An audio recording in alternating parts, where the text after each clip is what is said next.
The world isn't fair. It's a feeding ground. And you've been dinner for too long. Don't look away now. Don't flinch. You've felt it, haven't you? That gnawing emptiness in your gut when you see another man take what you wanted, what should have been yours. That quiet rage you swallow when you shrink instead of strike. I'm here to tell you, the game was rigged from the start, but the blood on the board, that can still be yours. They sold you a lie dressed as virtue, told you to be polite, be patient, wait your turn. What they didn't tell you is that the wolves never wait. They feast while you pray for fairness that never comes. You thought discipline meant submission. You thought kindness made you safe. No, it made you easy. It made you forget the predator you were born to be. Look around. This world isn't built for the meek. It rewards the ruthless, the bold, the ones who snatch opportunity by the throat and dare it to breathe. Every day you hesitate. Someone hungrier sinks their teeth deeper into your life, your future, your name. You were born to hunt, but they trained you to kneel. Now you're wondering why everything tastes like regret. There's a monster inside you, and it's pissed. It's tired of watching you fold. It's tired of your excuses, your fake smiles, your quiet surrender. You feel it at night, don't you? When the world goes quiet, and there's no one left to lie to. That savage voice whispering, "This isn't who we are." It's time to wake him up. And when you do, God help anything that stands in your way. A lion doesn't apologize for the blood on its teeth.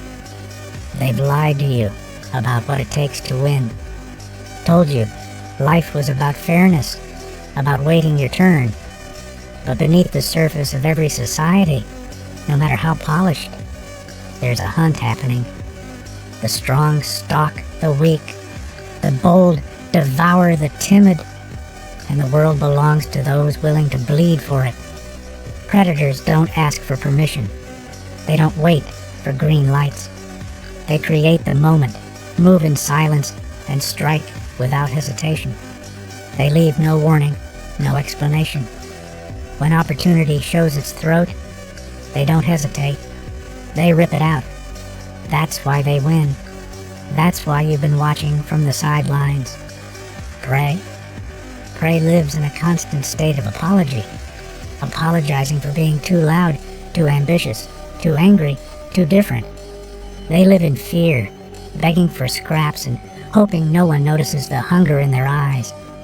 They die in the shadows, forgotten and replaceable. And worst of all, they know it. Here's the tragedy most men carry to their graves. You were born a wolf. You had the instincts, the fire, the raw, untamed hunger. But somewhere along the line, you were trained to fear it, conditioned to trade your fangs for approval, to bite your tongue instead of your enemy's throat. And every time you hesitated, a piece of you starved. Remember those moments. The job you didn't go for because you doubted yourself. The confrontation you dodged because you didn't want to seem difficult.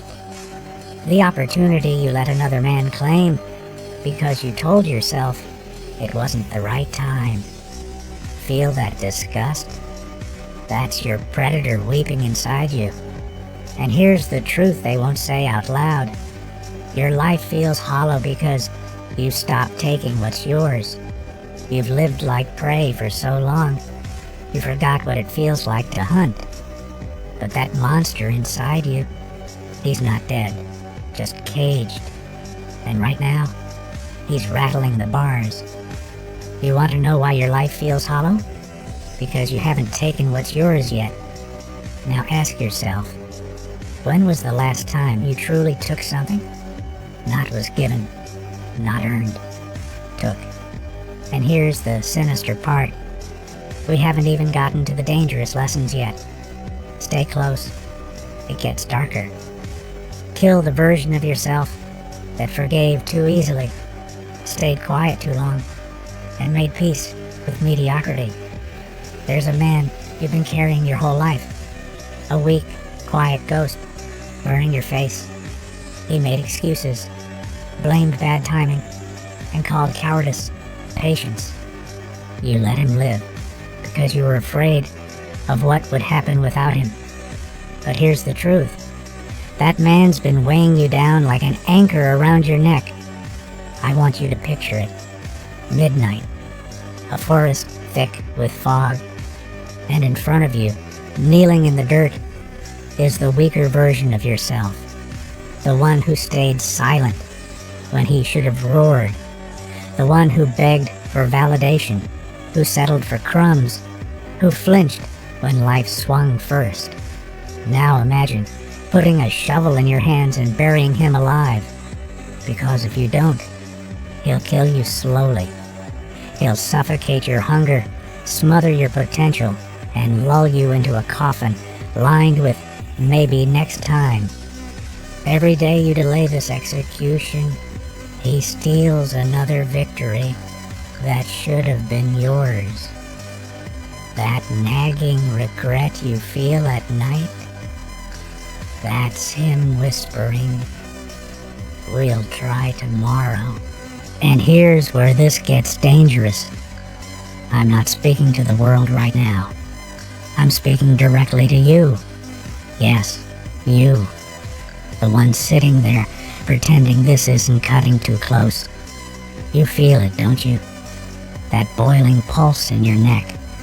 That war drum in your chest you've been ignoring. Guess what? It's your time. From this moment forward, you enter daily warfare. Cold showers before dawn. Brutal workouts that make your lungs scream. Eye contact so sharp, it makes lesser men uncomfortable. Taking risks that make your hands sweat and your stomach churn. This isn't self-help. It's self-destruction and resurrection. And here's what no one's told you. Awakening the monster isn't about rage. It's about reclaiming what the world convinced you to bury.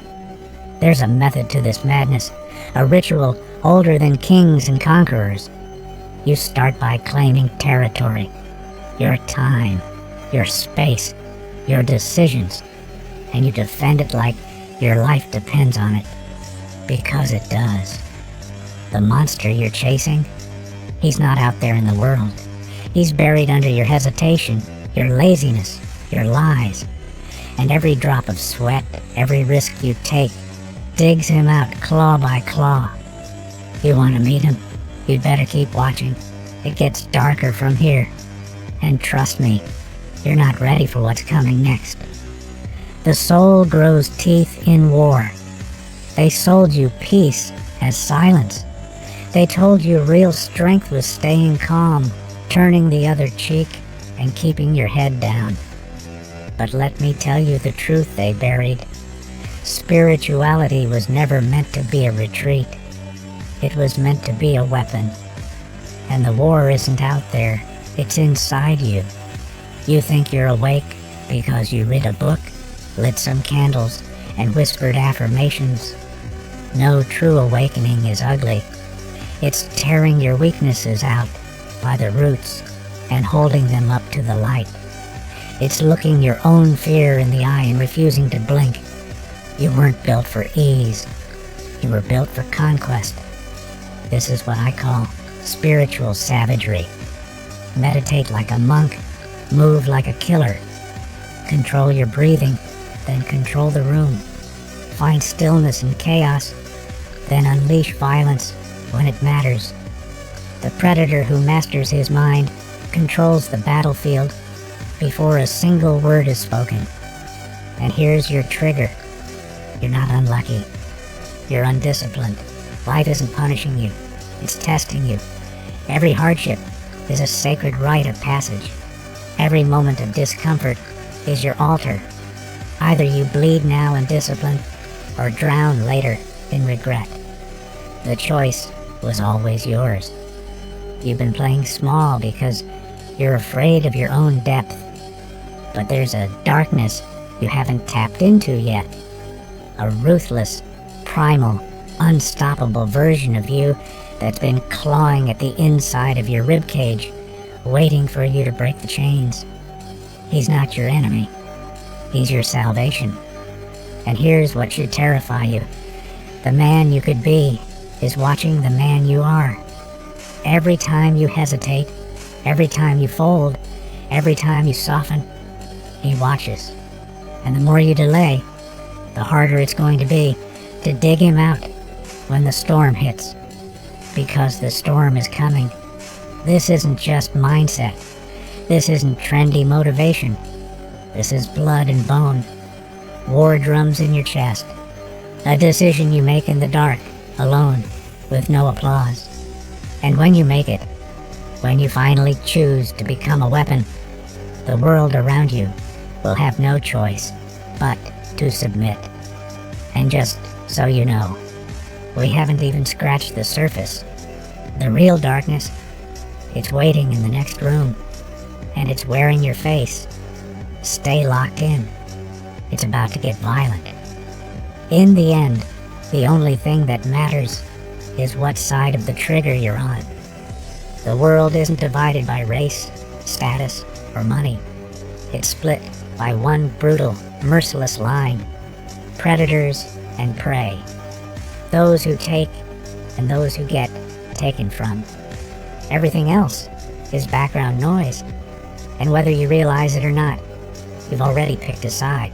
Predators own the day. They claim the opportunities, make the moves, and leave nothing but scraps behind. Prey? Prey waits for permission. They flinch. They overthink. They tell themselves, next week, next year, maybe someday. Spoiler, someday never comes. The myth of balance, of fairness, of good things come to those who wait. It was built to pacify you, designed to make you harmless. The dangerous reality? Passivity is a slow suicide. Every day you hesitate, you hand over time, money, respect, and power to a hungrier man. This is a silent war you didn't even realize you were in. The battle for control isn't fought on battlefields. It's in boardrooms, back rooms, bedrooms. Every conversation, every decision, every risk you refuse to take is a move in this game. And right now, you're losing. Now here's where most turn away, because what comes next isn't soft. I need you to ask yourself something most men are too terrified to even whisper. If your life ended tonight, did you live as the hunter, or did you run? Say it out loud. Feel the way your stomach knots. Think about every moment you stayed silent when you should have spoken. Every opportunity you let pass because you doubted yourself. Every time you bit your tongue, smiled through disrespect, or played it safe. That wasn't strategy. It was surrender. And it's been killing you in pieces. But here's the sinister beauty. It isn't too late. There's a code buried in your bones, written in the blood of your ancestors, waiting for you to activate it. A way to turn the tables, flip the switch, and become the storm you've been running from. One final code to live by. And that code, it isn't for the faint of heart. It's savage. It's clean. It rewrites your destiny and makes sure the world remembers your name. I'll give it to you. But only if you're still breathing when the next section hits. Stay sharp. Stay ruthless. Stay awake. Better to be a monster you can control than a victim you can't. There's a version of you that no one's met yet. He doesn't flinch. He doesn't ask permission. He moves like a shadow with bad intentions and eyes set on conquest. That version of you follows a different set of laws. A code written in blood and sharpened by betrayal. Most men will never hear this code. It's too raw, too dangerous, too honest for the world they built to keep you docile. But if you've made it this far, it means part of you is already cracking open. Good. Because what comes next changes everything you thought you knew. Law 1. Never apologize for wanting more. Greed is only ugly to the man who doesn't have the guts to chase it. The predator knows abundance is hunted, not handed, and he'll burn every polite rule book to claim it. Law 2. Comfort is a slow death. It's a velvet coffin, and most men climb in willingly. Anything that makes you soft, slow, or satisfied is a quiet assassin. Kill it. Seek the edge. Bleed for the next level, or rot where you stand. Law 3. Kill hesitation. Act fast. Overthinking is a disease of prey. Predators make decisions on instinct, then adjust mid-strike. The longer you wait, the colder the kill. Opportunities fade, so move like you're already late. Law 4. Control your emotions. Command your world. A man ruled by impulse is easy to predict, easy to manipulate, easy to break. Stay calm when others crack. Rage when it counts. Ice in the veins, fire in the chest. Law 5. Ruthless self-respect over external validation. You don't need applause. You need discipline. Approve of yourself so brutally that no one else's opinion can touch you. The predator knows. Legacy isn't voted on. Law 6. Make fear your compass. What you're afraid to face is exactly where the gold is buried. Run toward it. Chase it down. Every savage version of you is waiting on the other side of the thing you swore you couldn't handle. Law 7. Discipline is your only religion. Not motivation, not hype. Discipline. The relentless, merciless commitment to show up when you don't feel like it. When no one's watching. When quitting would be easier. That's power. Law 8. Hunt your goals daily. No breaks. No weekends off. The predator doesn't wait to feel ready. He sharpens his teeth in motion. Every morning is war. Every night is a victory lap or a lesson. No in-betweens. Law 9. Stay silent. Move violently. The loudest man in the room is the weakest. Speak with results. Let your success slap the mouth off anyone who doubted you. You don't need to announce your hunt. Just deliver the kill. Law 10. Legacy over excuses. Excuses die fast in the mouths of predators. What matters is what you leave behind when the dust settles. A name whispered in fear. A reputation that walks into rooms before you do. That's the mark of a monster. Now here's your final truth. The cage is open. The leash is off. No one's coming to save you. The world won't hand you power. You take it. Rip it from the jaws of your old self. Burn the victim version of you in the fire you've been running from. Choose your side.